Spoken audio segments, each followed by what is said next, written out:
नमस्कार दोस्तों, city focus entertainment में आपका स्वागत है। भोजपुरी फिल्म अवार्ड 19वां Bhojpuri film award Zee bioscope पर प्रसारित होने जा रहा है, जिसमें भोजपुरी के नामचीन और नए कलाकार शामिल हुए। अवार्ड शो में हर्षित और साइना सिंह की जोड़ी ने अपने नृत्य से धमाल मचाया। हर्षित ने इस शो में शामिल करने के लिए अवार्ड के फाउंडर श्री विनोद गुप्ता को दिल से धन्यवाद किया है। भूल चूक माफ हिंदी भाषा की रोमांटिक कॉमेडी फिल्म है। फिल्म की मुख्य भूमिका में राजकुमार राव और वामिका गब्बी है। फिल्म को करण शर्मा ने लिखा और निर्देशित किया है। फिल्म गॉडफादर में खेसारी लाल डबल रोल में नजर आएंगे, जिसमें वह पिता और बेटे दोनों की भूमिका निभा रहे हैं। फिल्म का निर्देशन पराग पाटिल ने किया है और इस फिल्म में खेसारी और यामिनी सिंह की जोड़ी नजर आएगी।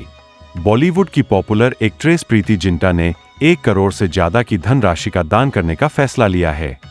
उन्होंने सेना की विधवाओं और उनके बच्चों के उज्ज्वल भविष्य के लिए ये कदम उठाए हैं, जिसकी चारों तरफ काफी सराहना हो रही है।